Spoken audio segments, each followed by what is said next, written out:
Halo Sobat Spoiler, bagaimana kabarnya? Tentunya Millers doakan baik-baik saja. Jumpa lagi di channel Sektor Spoiler. Pada video kali ini, Millers akan bahas kelanjutan cerita dari Donghua series Battle Through the Heaven episode 147.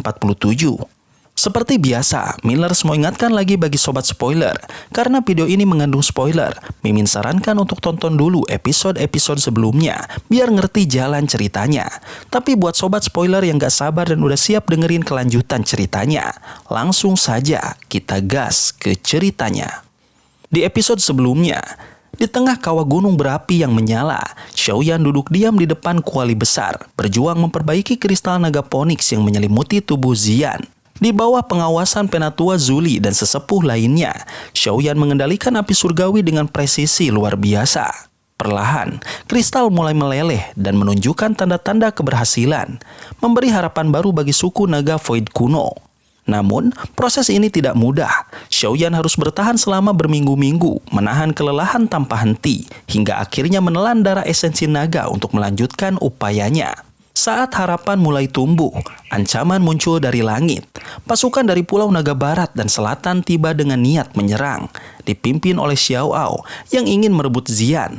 Di tengah situasi kritis, penatua Zuli dan Qiu berusaha menahan serangan, sementara Xiaoyan tetap fokus di dalam pulau. Pertempuran sengit pun pecah di langit, namun proses pemurnian terus berlanjut. Xiaoyan tak goyah meski pulau diguncang oleh kekacauan dan darah mulai tertumpah. Tekanan semakin meningkat ketika Komandan Siasa dan sesepuh kuat Qingyan dari Pulau Naga Utara ikut bergabung. Saat Qingyan hendak menyerang Xiaoyan, kekuatan misterius bangkit dari dalam kuali.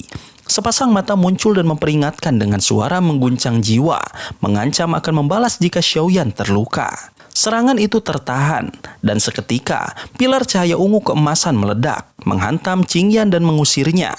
Dari dalam kuali muncul sosok Xian yang telah berevolusi menjadi kaisar naga sejati, memancarkan aura agung yang membuat semuanya tunduk.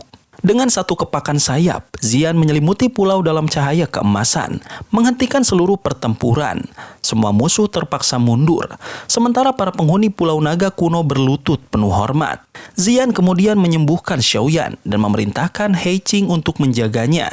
Kehadiran Xian sebagai penguasa baru menandai babak baru bagi suku Naga Void kuno. Sebuah era kejayaan yang tak dapat ditolak bahkan oleh langit sekalipun. Di episode selanjutnya, dalam kesunyian cahaya ungu keemasan, kesadaran Xiaoyan perlahan bangkit dari kehampaan. Ia terjaga di sebuah ruangan terang, mencoba memahami ingatan yang membanjir tentang pertempurannya demi menyelamatkan Xian. Namun, saat ia hendak bangkit, ranjang kayu tempatnya duduk hancur di bawah tekanannya sendiri. Pertanda bahwa tubuhnya telah berubah secara drastis. Tangan dan kulitnya memancarkan kilau ungu keemasan, menandakan kekuatan baru yang luar biasa mengalir dalam dirinya. Zuli dan He Qing masuk dengan senyum lega, menyambut kebangkitan Xiaoyan yang telah lama ditunggu.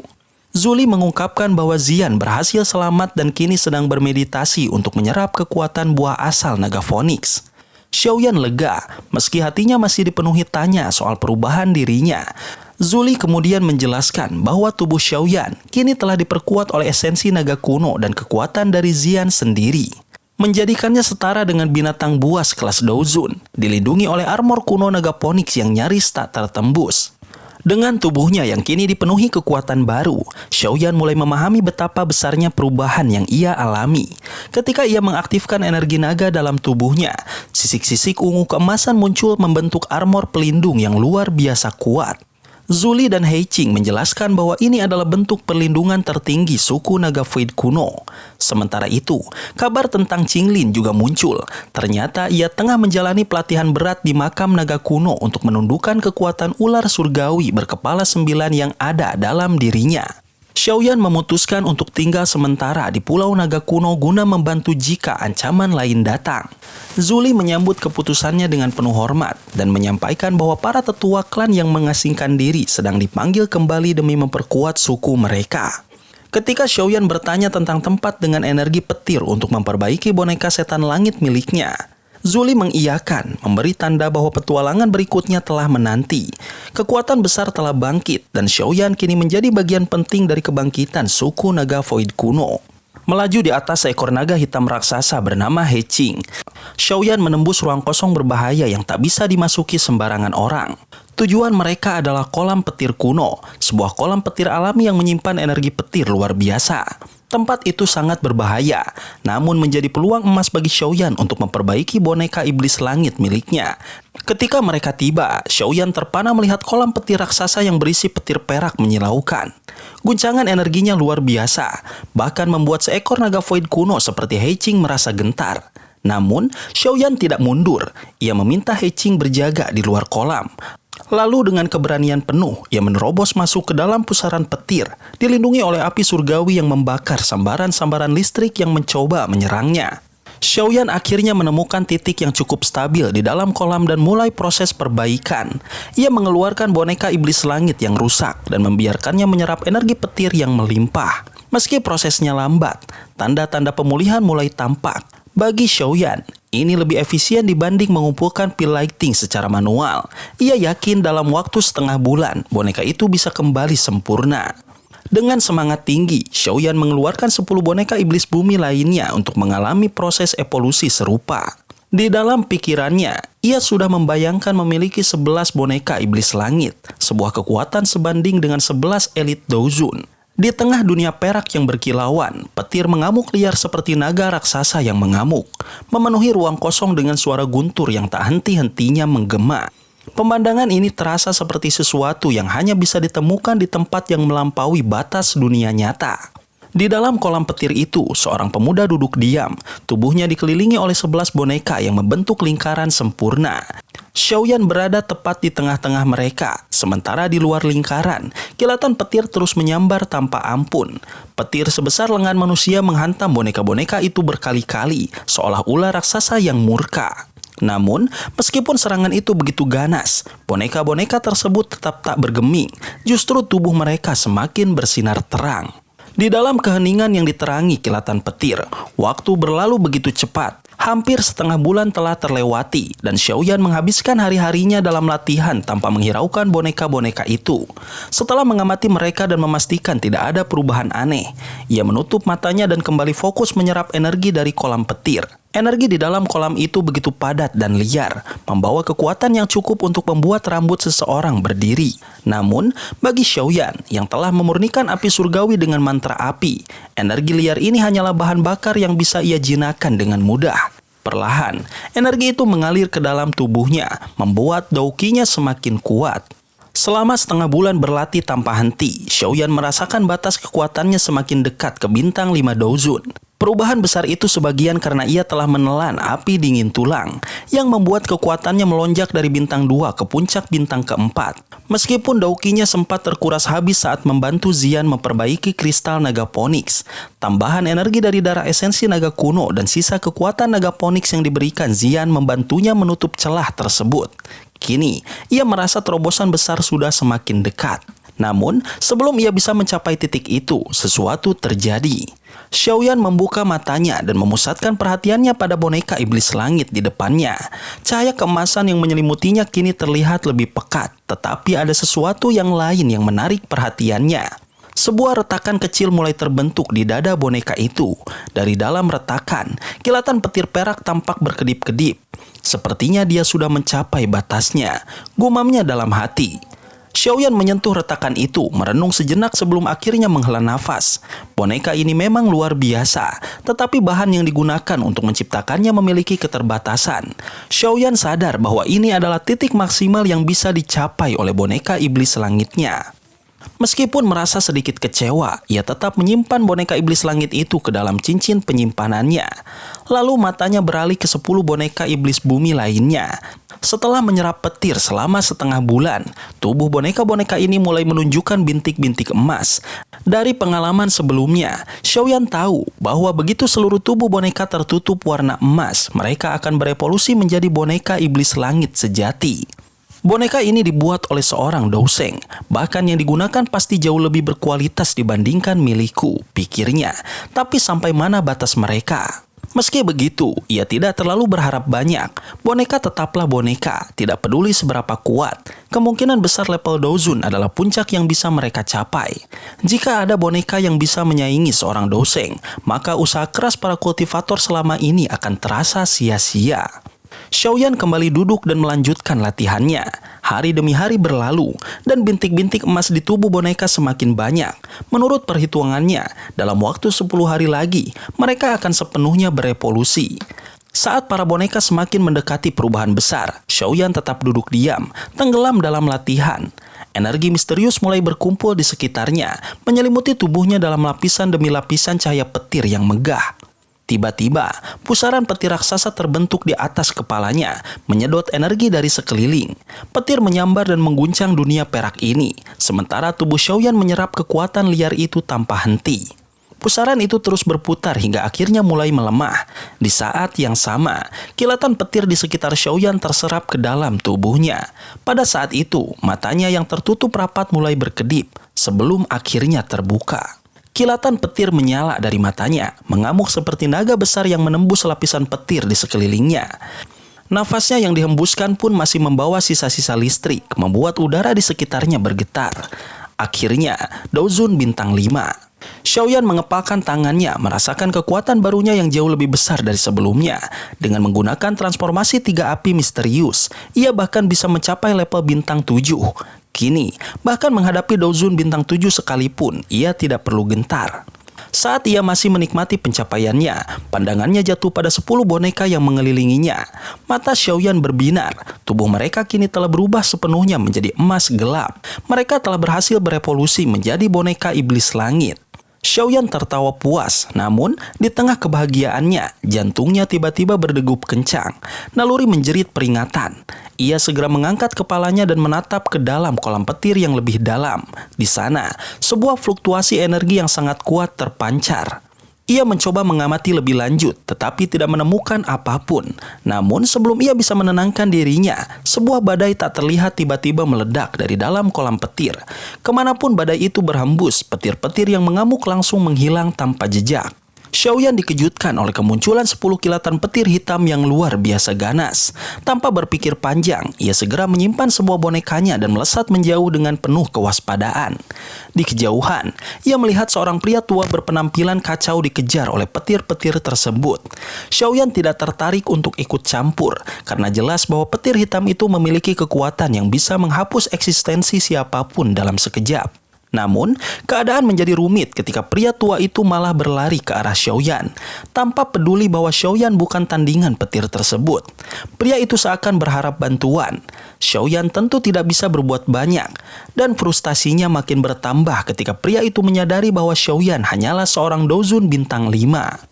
Saat petir hitam semakin dekat, pria tua itu tiba-tiba menggunakan kemampuan ruang dan menghilang jauh ke depan, meninggalkan Xiaoyan sendirian menghadapi bahaya. Dengan kecepatan penuh, Xiaoyan akhirnya berhasil keluar dari kolam petir dan mendarat dengan napas terengah. Namun, sebelum sempat merasa lega, pria tua itu kembali muncul di hadapannya dalam kondisi santai. Dengan nada bercanda, ia mengklaim bisa menghancurkan petir kapan saja, tapi memilih menghindar demi menghindari keributan. Hal ini membuat Xiaoyan semakin bingung, siapa sebenarnya pria aneh dan kuat ini. Pria itu kemudian menjelaskan bahwa yang ada di dalam kolam adalah sekelompok monster petir yang memiliki kesadaran. Xiaoyan tak terlalu terkejut, namun tetap merasa ngeri membayangkan kekuatan mereka. Saat pria itu mengusulkan untuk kembali ke dalam dan bersenang-senang, Xiaoyan langsung menolak halus. Pria tua itu pun memperkenalkan dirinya sebagai Mang, meski Xiaoyan tak mengenal nama tersebut. Sebelum Xiaoyan bisa bertanya lebih jauh, suara dari kejauhan memanggil namanya. Ternyata Hei Qing, rekannya dari suku naga Void kuno, datang mencarinya. Pria tua bernama Mang tampak tertarik namun tak mau ikut campur lebih jauh. Ia pamit sambil menyarankan Xiaoyan untuk berlatih lebih keras sebelum akhirnya menghilang ke dalam fluktuasi ruang. Xiaoyan hanya bisa menghela nafas melihat keanehan yang baru saja terjadi. Setelah semuanya tenang, Xiaoyan dan Hei Qing segera meninggalkan tempat itu dengan naga raksasa sebagai tunggangan mereka. Namun tak lama setelah mereka pergi, Mang muncul kembali. Berdiri dia memandangi tempat di mana Xiaoyan menghilang. Dengan tatapan serius dan nada pelan, ia menyebut nama Xiaoyan, seolah mencoba mengingat sesuatu yang penting. Suaranya perlahan menghilang di bawah angin, meninggalkan misteri tentang siapa dia sebenarnya dan apa yang membuatnya begitu tertarik pada Xiaoyan. Setelah kembali ke Pulau Naga Kuno, Xiaoyan langsung menyadari perubahan besar yang terjadi. Atmosfer di pulau itu kini lebih tegang, dan ada aura kuat yang terasa bersembunyi di baliknya. Dia bisa menebak bahwa ini pasti para sesepuh dari suku Naga Void kuno yang telah kembali dari pelatihan mereka di alam kosong. Kembalinya Kaisar Naga rupanya telah mengguncang keadaan, membuat para sesepuh yang selama ini tak mau ikut campur akhirnya kembali ke Pulau Naga Timur. Xiaoyan tahu bahwa perjalanan ini tidak akan mudah. Dia pernah mendengar Heiqing bercerita tentang 3 pulau naga lainnya yang jauh lebih kuat dibandingkan Pulau Naga Timur. 3 Raja Naga besar itu, meskipun memiliki garis keturunan bangsawan, tidaklah sekuat atau semurni Xian. Namun, ambisi mereka begitu besar dan mereka pasti tidak akan tinggal diam melihat Xian menyatukan suku Naga Void kuno. Jika hal itu terjadi, posisi mereka akan terancam dan mereka tak lagi bisa berkuasa seperti sebelumnya. Sesaat setelah memasuki Pulau Naga Timur, Xiaoyan dan Heiqing langsung disambut oleh Penatua Zuli. Sesepuh itu tampak lega melihat mereka kembali dengan selamat dari kolam petir alam kosong. Di belakangnya, 2 sesepuh berjubah putih berdiri dengan aura yang luar biasa. Mereka adalah tetua dari suku Naga Kuno yang sebelumnya berlatih di alam kosong dan baru saja kembali. Saat mereka berbincang, sebuah suara gembira tiba-tiba terdengar. Dari kejauhan, sosok hijau melesat cepat dan dengan anggun mendarat di hadapan mereka. Itu adalah Qinglin. Xiaoyan terkejut sekaligus senang melihatnya. Ternyata Qinglin baru saja menyelesaikan retreatnya. Berkat bantuan para sesepuh naga kuno dan aura dari makam naga yang membantunya memurnikan jiwa ular surgawi berkepala 9 di dalam tubuhnya. Kini, kekuatannya telah meningkat drastis. Xiaoyan menatap Qinglin dengan mata penuh rasa ingin tahu. Dia bisa merasakan bahwa gadis itu kini bahkan lebih kuat darinya. Bintang 6 Dozun, gumamnya sedikit tak percaya. Qinglin mengangguk dan tersenyum manis, merasa geli melihat ekspresi Xiaoyan.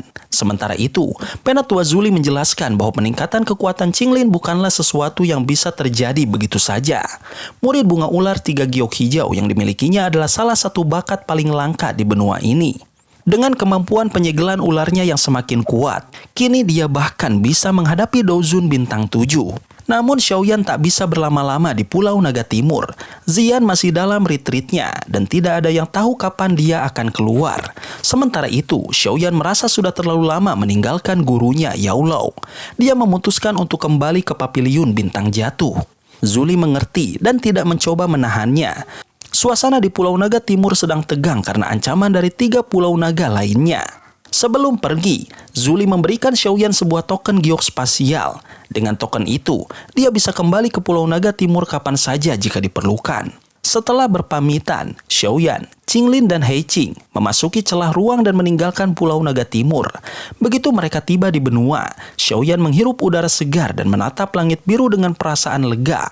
Setelah sekian lama berada di alam kosong yang tak berujung, benua yang nyata ini terasa jauh lebih menyenangkan.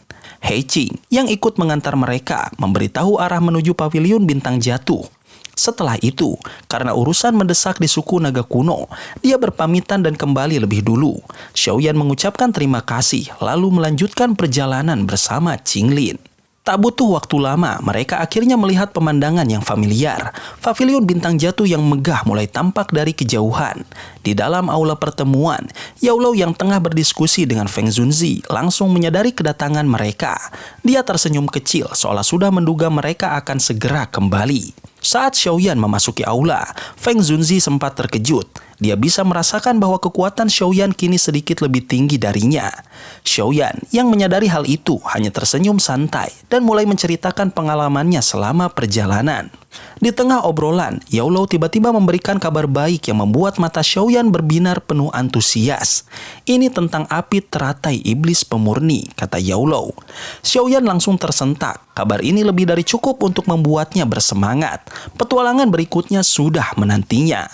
Sobat spoiler, itulah spoiler dari Donghua series Battle Through the Heaven. episode 147. Tentunya spoiler ini tidak akan sama persis dengan episode sesungguhnya. Maka dari itu, jika ada kesalahan dalam kata ataupun istilah, serta kekurangan atau kelebihan durasi harap dimaklumi. Dan jangan lupa untuk mendukung channel ini terus berkembang. Dengan cara like, share, dan subscribe supaya kalian gak ketinggalan update terbaru dari channel ini. Terima kasih banyak sudah menonton video ini sampai akhir Sobat Spoiler. Kritik dan saran positifnya silahkan di komentar. Sampai ketemu lagi di video berikutnya. Tetap semangat dan sampai jumpa.